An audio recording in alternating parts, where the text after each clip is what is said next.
I am at it with the Darth Vader of MMA. This is a man that I actually have wanted on my show for a very, very, very long time, and he has agreed to show up with me tonight. He is the head goat of the Goat Shed, Mr. Asim Zaidi. Asim, thank you so much. Coach Asim, I appreciate your time. Thank you. It's a pleasure to be here. I mean, I've loved your interviews. I've seen them in the past, especially the interviews with my guys. And yeah, man, I'm happy to be here. Darth Vader, huge compliment. I would say Darth Vader, Thanos, and most of all, the Joker. I mean, these are the guys I absolutely love. You know what I mean? So thank you I very much. I have to say there are a lot of things. I've done a lot of homework on you, and I've really tried to put the pieces together to get an assessment of really what you're all about. First and foremost, though, an interesting thing that a lot of people may not know unless they happen to train under you.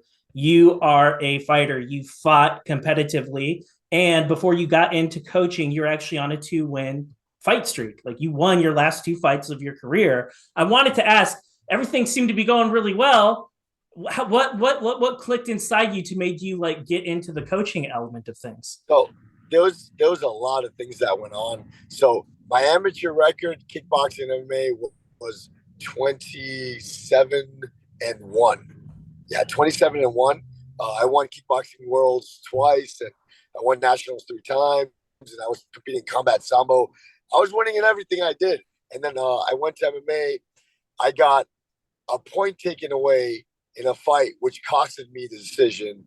I got disqualified, and my record started looking kind of like whack.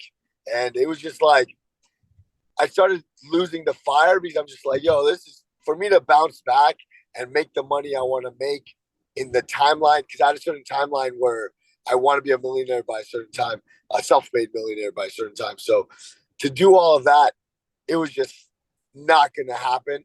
And I didn't have a manager. There's a lot of things. And then most of all, it was my fiance. When I met her, I was dating her and I was coaching my fighters at the same time as fighting. Okay.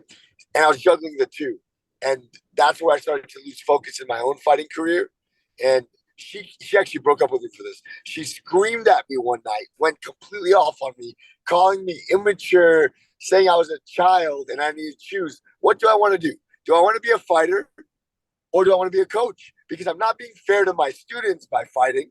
I'm not being fair to my coaching by fighting. So I needed to choose what I wanted to do. I needed to focus. And she broke up with me for 9 months. And it put a lot of things in perspective. Obviously, her being my fiance right now shows how much I cared about her. And I did some inward reflection of myself. And I realized that I am far more in love with my students' careers than my own. I feel like they're bigger dogs than me. They want it more than me. They're sacrificing more than me. And I say, you know what? They need this dream to come true, and I'm willing to let go of my dream. And I found a deep passion in coaching. And to be honest, I can't believe I'm saying this. My calling is coaching. It's what I love, and I'm really shocked about it because I never knew that. But I truly feel, and I'm saying this without sounding like I hope I don't sound like I'm boasting. I'm a fucking great coach, and it's crazy how much effort I'm willing to put into my guys. And I really, since I'm so young, I'm a really really young coach. Most coaches are in their late 40s to 50s. Being early 30s coaching. I mean, I have so much more energy than these other guys. So I'm just pushing so hard and the results show. We have 80 wins and 8 losses as a pro team. And that's phenomenal.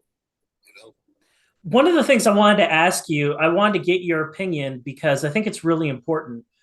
Just because like you could be like an amazing fighter and be a fucking terrible coach. They're two totally different skill sets in my opinion. And I hear a lot of fighters that they talk about getting into coaching or they talk about expressing an interest in it, and then they might coach a couple of the amis in their gym, and then after they do that for a few camps, they're just like, man, this shit's a lot harder than what I thought it would be. I don't know if this is for me. And then they get like a whole new level of appreciation for the coaches that they themselves had. What kind of advice would you tell somebody who's a fighter, maybe on the the tail end of their career, that's thinking about making the jump to coaching? I feel like if you're going to make your jump to coaching, you have to understand that you have to be willing to sacrifice not only time, money, and energy, but real life force into these guys. That's something I say very often. Like every fighter I take on my team, I feel like I age that much quicker. You know Mm-hmm. what I mean? Like I always say I had a full head of hair last year. Look at me. I think you Can't look grow one amazing. follicle. It's a problem. Hey, Yeah, I really hey, appreciate it. game recognizes game. I like your look. I think it looks fantastic. Yeah. You know, so like it's just you have to give everything to your fighters, and I feel like a lot of older coaches, they're so burnt out, they're so tired, and I see them, they don't give it all from their heart. They really don't. Whether they, I mean, they might say it, but it's just not true. The degree you have to work, you have to be ready to commit your life to them and sacrifice your own life for them. You know what I mean? Like, just to tell you, my gym makes a lot of money a year. I'll tell you this, the majority goes back to my fighters, like the vast majority. You don't even understand. Like, I don't know the percentages, but just to tell you, like, I'll give you this. I invest about 270 grand a year into my fight team. That goes into their training, meal plans, living, whatever it is, promoting them, goes into everything. 270K a year, that I bet you most coaches don't even come close to that. You know Mm-hmm. what I mean? But they're my heart, and I'm investing everything I got into them because I believe in them and I want to see the best for them. So if someone wants to become a coach, be ready to give your life to others. That's the fact. Coach Asim, can you tell me a little bit about just how you started up Goat Shed? You're in Miami. We know that there are a ton of gyms in South Florida, but I'm also just trying to think like anytime somebody's starting a business, I don't care if it's a hot dog stand, it is one of the most difficult, complex things that you're ever going to encounter. Not only do you have to lease the space, but like the stacks of bills that show up in those first couple of years when no money's coming in and all that money's going out, it is insane to have to think about. And a lot of people, that water starts coming up to their eyeballs, and Right. it's like, oh shit, like I'm in it now. What am I gonna do? Sometimes it works out, sometimes it doesn't. Can you just tell me like the first couple of years about the Goat Shed, like how hard was it, and like from where did you have to come from when you started it to where you got it today? So I'll tell you something shocking. Um, there's a motivational speaker, businessman, that talk. He has a 10x program. Um, now I never listened to it, but the irony is, I remember like everyone at one point he was blowing up. Everyone was talking about it. I 10x my income in 10 months of open Goat Shed. Wow, So that's insane. never, yeah, I never got to experience. Thank God. I mean, and God bless the people that have to, that struggle that most gyms have to go through, Mm-hmm. uh, because we just blew up. Like I had a very detailed strategy on how I was going to do it, and nobody understood it. My friends told me I was wrong.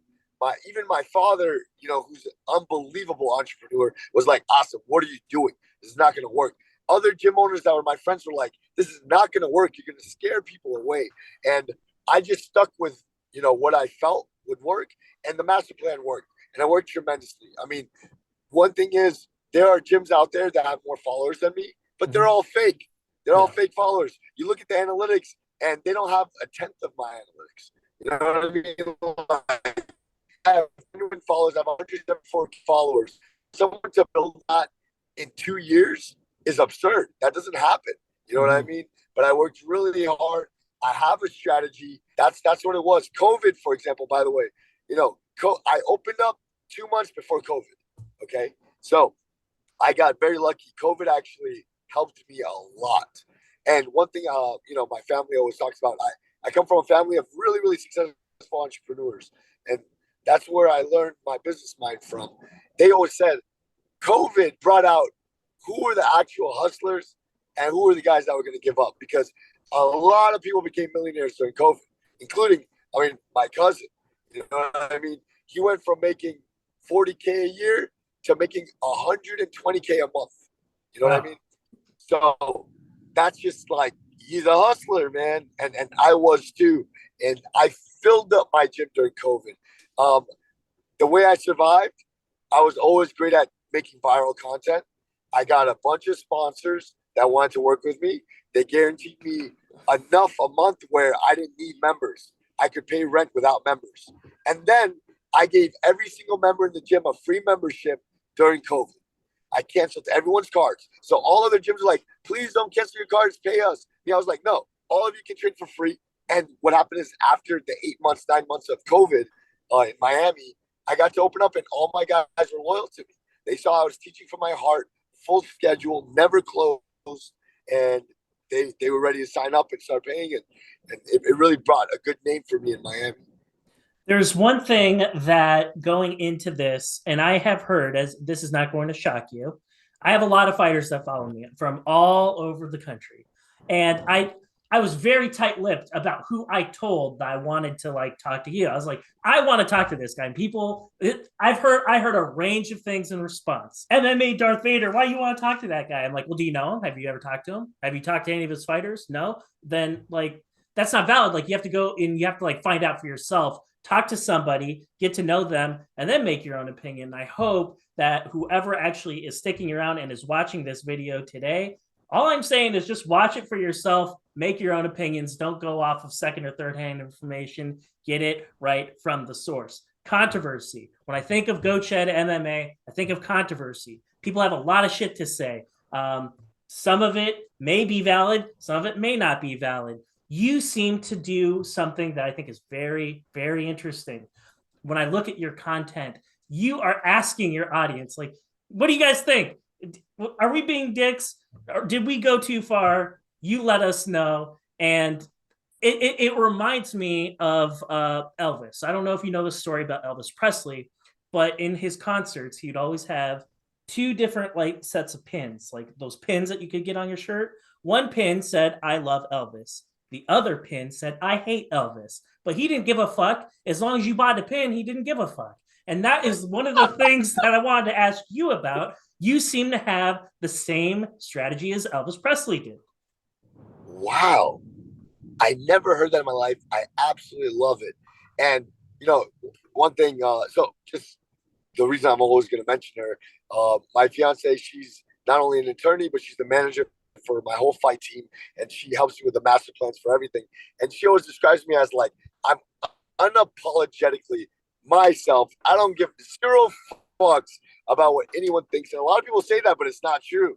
But honestly, I don't care because I know who I am, and what I show on social media, I make it a TV show. You know what I mean? I make it entertaining. Behind the scenes, I know what I do for all my guys. I know how much I help the community, help people, put people on game, help them become financially stable, give immigrants homes. Like, I know what I do. And I don't boast about it because I feel like it takes away from the good deed. You know what I mean? But you're right. Zero fucks what anyone thinks. I put those videos out there, those controversial videos, for multiple reasons. Not just for the clicks, but I want people to actually think about these things. Like, I'm disrupting the culture. Like, is it wrong? Do you really think so? Like, look in yourself. Think about what's happening. Because a lot of times, like hard sparring, different things like that, and I get these blue belts, getting pissed off. And I'm like, bro, like, do you really know what you're talking about? I'm showing you inside how it is for the life of a fighter. You know what I mean? What it takes to make money in the sport, what it takes to be famous in the sport. And I let people think about it. And some people really love it. Some people absolutely hate it, but they're all watching, like you said. They're all wearing the pin.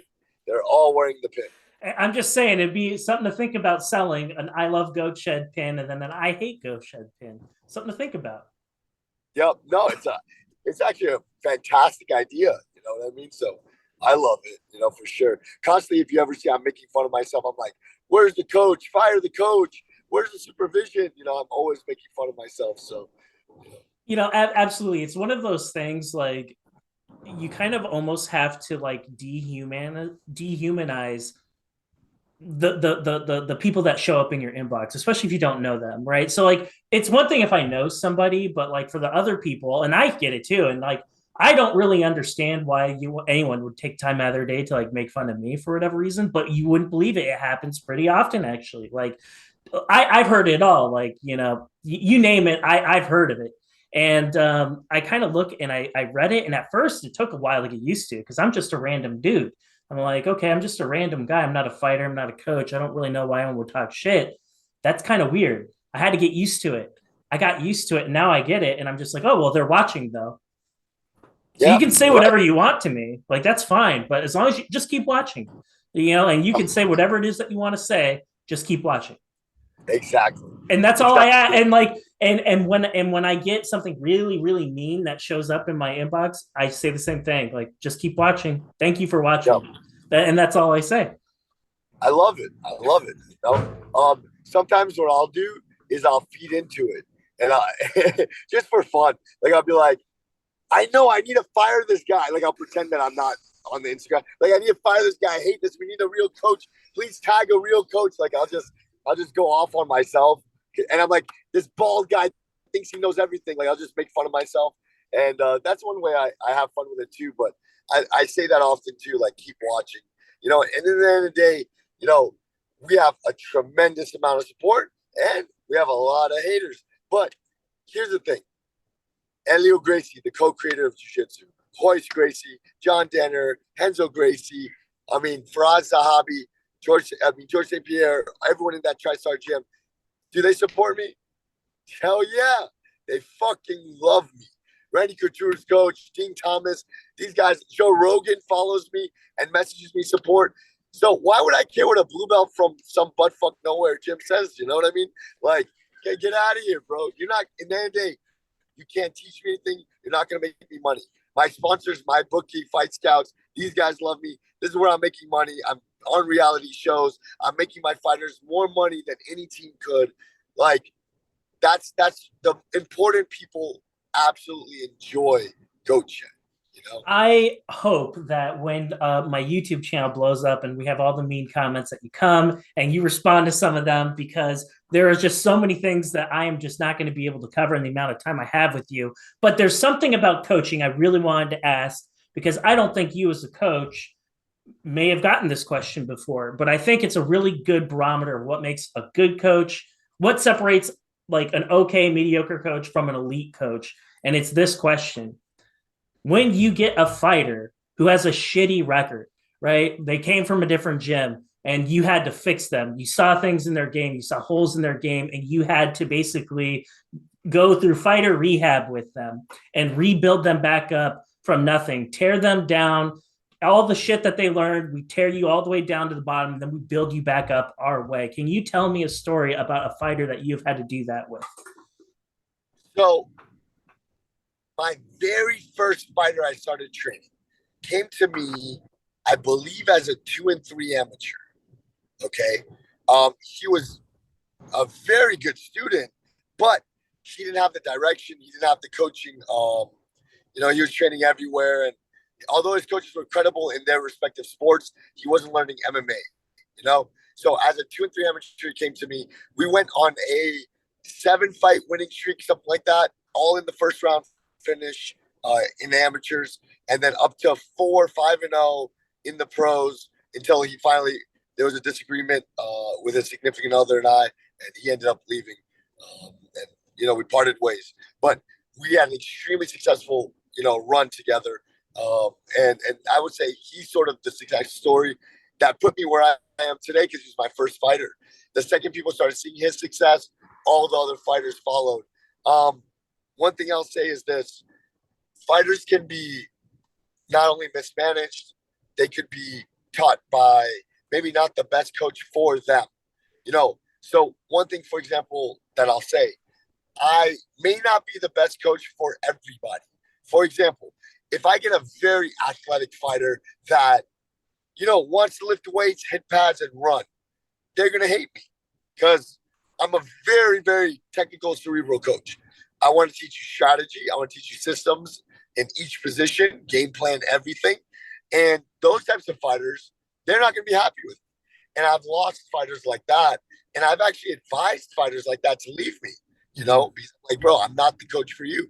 So as far as breaking guys down, what I'll do is this: I'll never turn away a fighter with a bad record. All I ask is that they're a good student. Because Mhm. if they're a good student, I can turn things around for them. I can teach them. But there's some students that, hey, maybe you have a bad record because you're not disciplined. You're not a good student. You're not focused. Maybe that's what it is. So I would say with anybody with a not so great of a record, one, try to find the coach that you bond with, relate with, and has the knowledge that you need.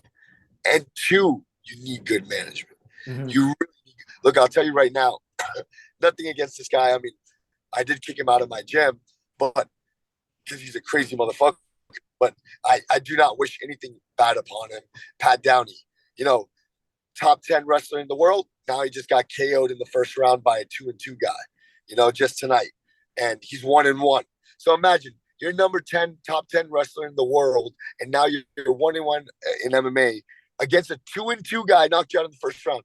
This is absurd. And all the respect to his manager. His manager is a wonderful dude, and maybe like expected too much from Pat. You Mhm. know what I mean? And overshot. But it's just like with bad management, who knows what Pat's going to do right now. I really hope he bounces back, but who knows if he gets into a slump and we don't see him fight for years now. And, we all know his background and maybe he goes through some hard times that he shouldn't have to. I do wish him the best. I hope that doesn't happen. But just a clear example of wrong coaching, wrong idea of management. Maybe his management doesn't know him fully because he's a great manager. Maybe he just didn't really understand what Pat's going through, and now we see the mistake. I want to talk about a couple of your students that I'm fans of. I want to see more of them. They were on my show, and we talked a little bit about it. But Roy the Unbroken, I watched his fight on the Contender Series. I was really sad that it didn't go his way, but I feel like I have a pretty good beat on Roy and what he's all about. Like he's the type of guy that he's going to bounce back up on Monday and he's going to go back to the gym and he's going to like do what he needs to do to evolve. I'm sure you have watched that fight with Roy many different times. And I don't want to ask you specific questions that would put him at a disadvantage, but I will say, where is Roy at now compared to where he was at the end of that fight? So finally, someone asks me. Like I don't know why. I hate when I mean, maybe most fighters disagree with me and most coaches. I want the hard questions. I don't. I get bored. Like, oh, you accomplished this. Tell us more. Like, bro, come on. Ask me what everyone wants to know. So one of my best students, I call him pound for pound goat. He has to be like the most complete fighter in my gym by far. And I don't think anyone would argue that on the team. He had his first loss. Mm-hmm. He went 7-0 as a pro. Just beat the former Titan champion, Titan champion on UFC Fight Pass. Got his shot at Contender and lost. So it's like, yo, how do you feel that the guy that you claim to be pound for pound GOAT loses? You know what I mean? And that's really, really tough one. So I'll tell you this: watching Roy go into that fight, he didn't fight like himself, and I'll tell you why. So he was definitely winning the fight. Even Dana White said himself, like, "Yo, the opponent had finally pulled out a victory." But Roy, he talked about Roy during the whole interview. He didn't even talk about the opponent. It was almost as if he was sad to sign the opponent, which was really interesting. And UFC was posting so much about Roy. Joe Rogan messaged me about it. Like there's so much hype around him, and people loved his fight until that last moment. What sucks is it doesn't matter how well you performed. People are only going to remember if you won or lost, and you Right. lost.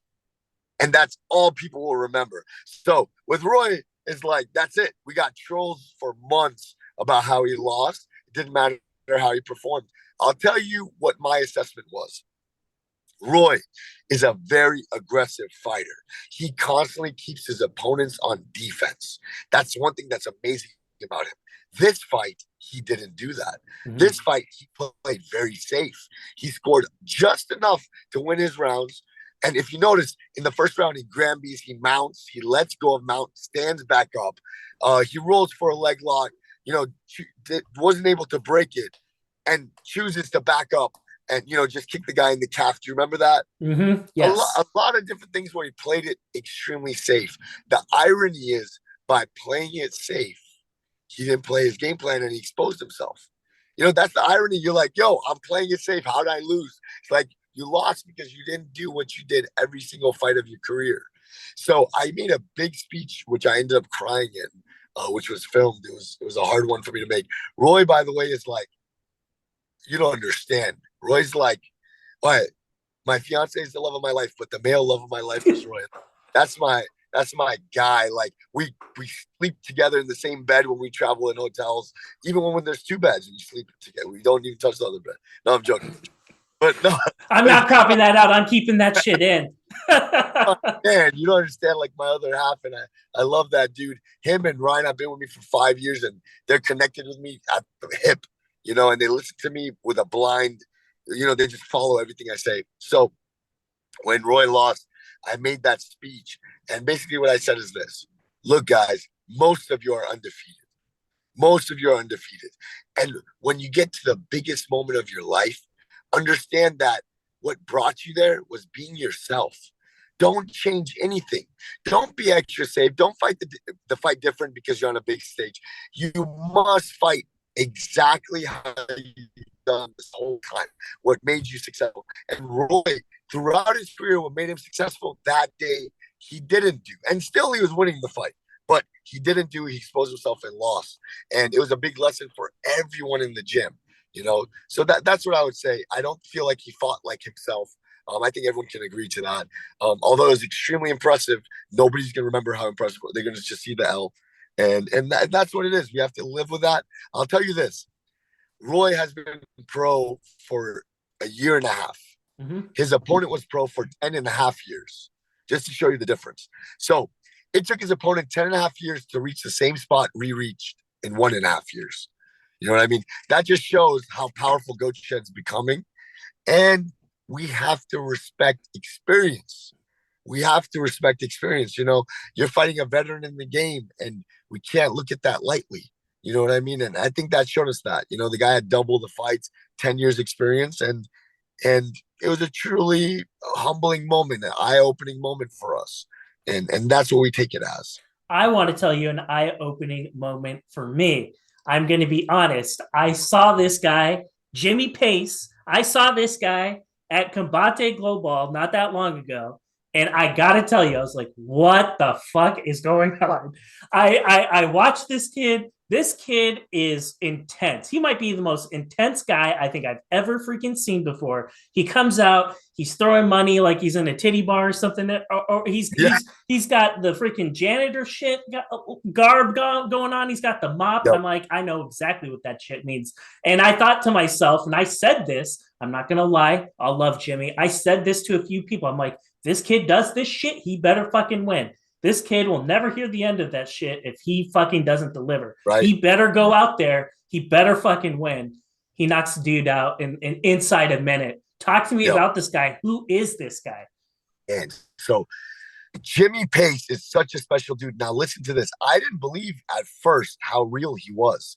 So you know how street fighters, go into MMA gym and they're like, yo, I'm hitting softly. If I see red, I'll just knock out everybody. They're so illogical. You know what I mean? So he would constantly talk about his power. And I didn't believe it. So I booked his first amateur fight. He cut 30 pounds, gained it all back, fought, knocked the guy out with a jab. And I'm like, oh shit, this is real. 5 days later, took a short notice fight, cut 30 pounds, gained it back, knocked the guy out again in the first round. And I'm like, okay, you cut to 170 from 200 pounds twice in 5 days, knocked both people out in the first round. You're the real deal. You're right. You have the power. He dedicated himself. We got him a title shot, amateur, destroyed the guy inside first round again, I think under a minute. Now he comes to me and he's like, look, I have a daughter. I have a family. I need to go pro. And I'm like, bro, you're not ready yet. He's like, I need to go pro. I need to do it.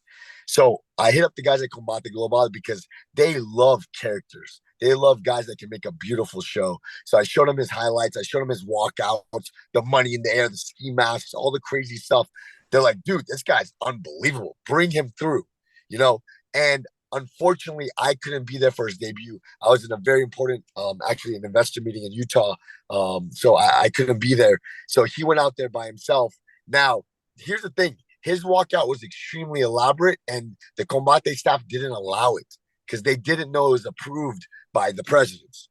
You know what I mean? So they didn't allow him to do all the walkout. They didn't know he was going to throw the money. That's why he was able to do it. Because he's like, bro, they're not letting me do anything, blah, blah, blah. He was really pissed off. And if I was there, I would have talked to the president, make it happen. So whatever. He just hid the money in his shorts. And then when he did it without telling them, tossed it in the air. And he goes out there, KOs the guy in 40 seconds. The guy was a Bellator vet, jumps the cage, steals the headset, and starts going off. You know what I mean? And he's just such a phenomenal show. I can say without a doubt, he is the biggest entertainer on my team by far. And I have a team full of entertainers. Yes, you do. The biggest by far. He can talk the talk and walk the walk. I mean, I'm so interested and intrigued by him every single day I see him. He's hilarious. He needs a camera on him 24/7. I was going to ask you when he when he snatched the headset, it looked like 5 different people were about to have heart attacks during the broadcast. Like they were like, because I was thinking to myself, like, okay, like first impression, probably arranged, probably a plant. But then I looked back at it again. I rewound it. I watched it again because I usually do that. That's a good practice. Watch shit again before you start talking shit.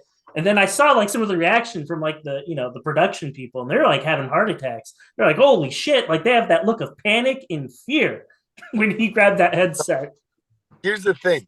I am every promotion we've ever competed in, the promoters absolutely love me. Like we go to dinners and lunches, and because they know I really try my best to bring value to the organization. A lot of fighters just fight, and they think that's their job. And they're like, I'm not getting paid enough. Like, no. You're an entertainer too. And I understand that. So I think promoters respect the fact that I bring so many views. I sell so many tickets with my guys. So we're close. Now, here's the thing. I can get away with my fighters doing a lot of different things, causing commotion, because everything's planned. That day, I wasn't there. So everything is planned, man. That was planned. I talked to Jimmie Pace a while back, and I said, one day we're going to snatch the headset and we're going to just talk our shit. Now, I wasn't there. So I didn't get to ask permission to the president, to Combate staff. So, of course, I never do anything without the permission of the staff. So that was a little bit of an error. So, he jumped over and he followed the plan that unfortunately, I gave to him. And he got in a little trouble because of me, because nobody knew, but they were scared that he wasn't under control. They were scared that it wasn't planned, and then I told him afterwards, I'm like, dude, it was planned. He never cursed. He was very intelligent not to break certain rules on live television. We didn't know that you guys were going to flip like that. And it was just like, they were just scared because they saw a big, sweaty, giant man screaming. So they didn't know what was happening. You know what I mean? Hey, on Fight Pass, it's all good. He can say his words without fear of retribution. Paramount Plus, different ball game. I can understand that because the FCC and all that stuff. You just never really know. Okay, you know what you're talking about. The FCC, we had to deal with that. It was very scary. Thank God. Jimmie. So first of all, he has a criminal justice degree. He's an educated guy. A lot of people don't know that about him because he looks like such a savage, and he's a very educated guy. One thing that I love about him, everything is calculated. Think about what he's doing. He comes into weigh-ins with a mop bucket.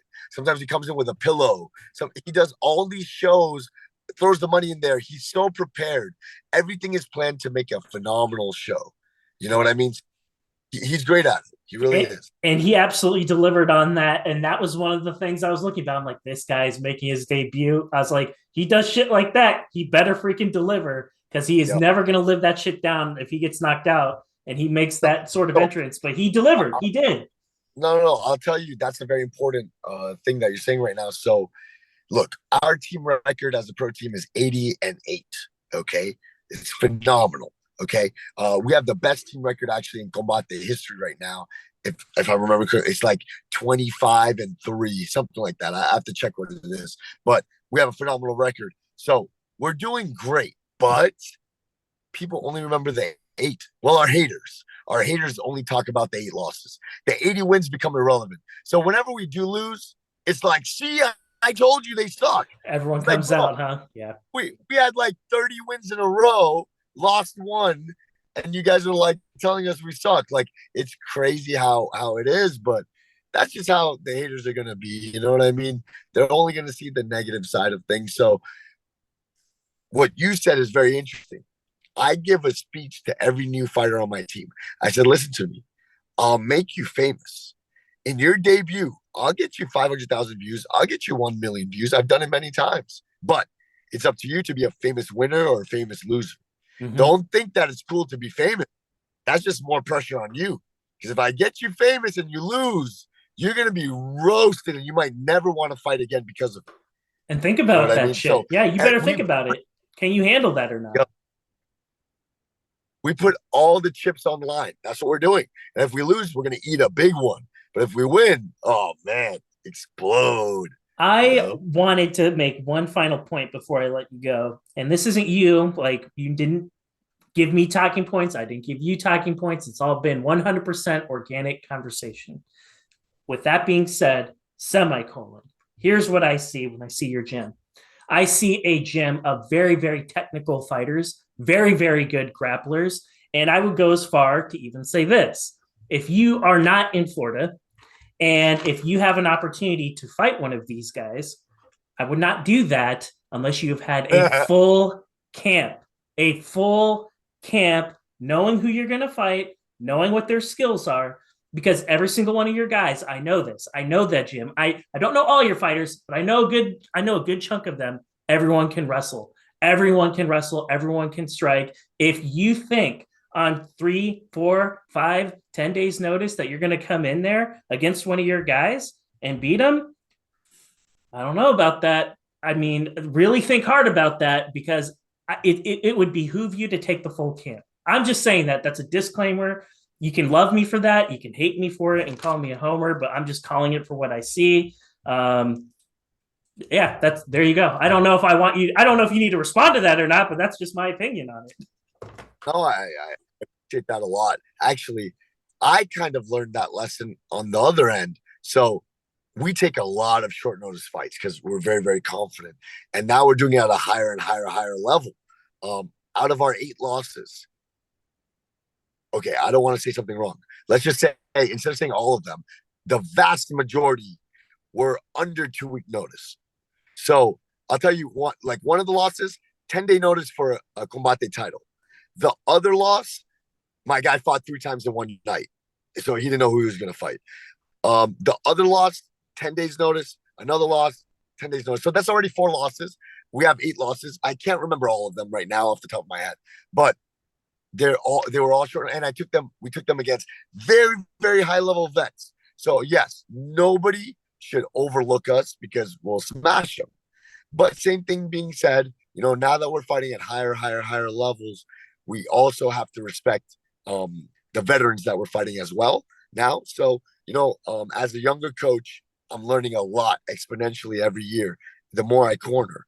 And I'm becoming more mature too. One thing that I'll fix in myself, hey, and our opponents should fix that too. You shouldn't be fighting high level guys, whether you think they are or not. Look at their records and check it out. Look at their highlights. You shouldn't be fighting high level guys on short notice like that. No one's going to care if you think you're badass or not. Because at the end of the day, when you take that L is an L. No one's going to care. It's on 10 days notice. Look, when we lost, no one's going to care. It's on 10 days notice, 2 week notice. No one cares that we fought 3 times in one night. It doesn't matter. You lost. That's it. That's what happened. End of You know what I story. mean? There are going to be fighters from all over the world that are going to be watching this. They're going to see this. There might even be a few of them that are like, man, I like what this guy's saying. I like this guy's gym. I want to know more. I want to give you an opportunity, because there's a lot of rumors and shit out there. What are the type of fighters that you are looking for to be a part of your gym? What are the type of fighters that you are not looking for? Like, what are the types of fighters that should just save their time, don't even worry about it? And who are the ones that you really want to talk to? I think that's important for you to put out there on the record so everyone knows. So I'll tell you this. I've had a lot of recruits, especially from MMA Masters, because we've just smashed them. We're 5-0 against them, and they have like a 70% losing ratio in 2021. I'll make the new one for 2022 when the year ends. I love roasting them because they really roasted me when I opened up and like tried to smash my reputation. So it's amazing. We try to fight them as much as possible. But One thing I'll say, I've gotten so many recruits, especially from MMA Masters. The culture that a lot of fighters are used to, man, they don't train to the degree that I need them to train. So when a new recruit comes, the number one thing I look for is obsession.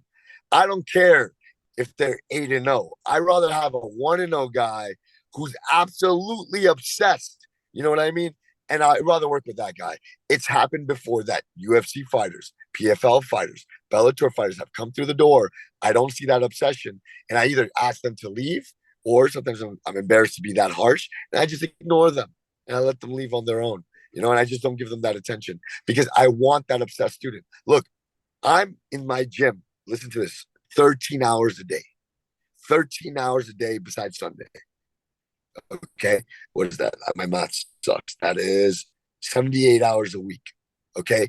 Laura is too. My fiance is as well as the manager, on site manager attorney at all times. Okay. If you're not willing to work as hard as I am, what are you trying to do here? I shouldn't want you to be world champion more than you want it. You know what I mean? So if anyone wants to join my team, I'll tell you this: you'll have the most obsessed coach you've ever met in your life. But if you're not as obsessed as me, I'm not going to want you. Damn. Well, there you go. Awesome. You are awesome. You live up to your name. It was an honor to have you on my show. I wanted to give you an opportunity. I know that you have a lot of people that you work with, you have a lot of partners or people you might need to shout out. I want to give you the opportunity to do that before I let you go. Okay, yeah, I definitely want to shout out a couple guys. Our main sponsors, I love to call our sponsors the Goat Fathers.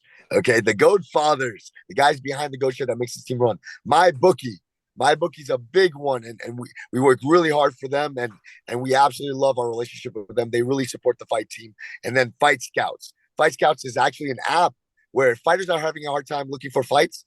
They can go on Fight Scouts and they can book their own fights with promoters, communicate directly with promoters, negotiate with promoters. If promoters have fights that drop out, they can go on Fight Scouts and book fights there. So that it's been saving cards here in Florida. We've been using Fight Scouts over and over to keep my guys active. So they're a big one too. Those are the two Goat Fathers I want to shout out.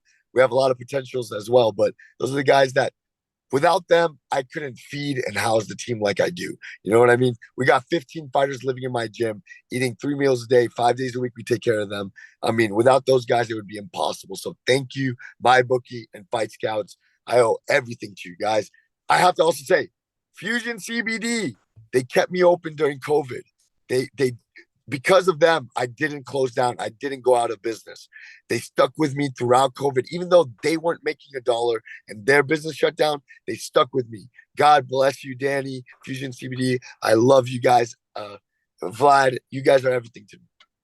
Well, Coach Asim Zaidi, thank you, sir, for being here. It was a real honor to have you. I hope I can have you back very, very soon.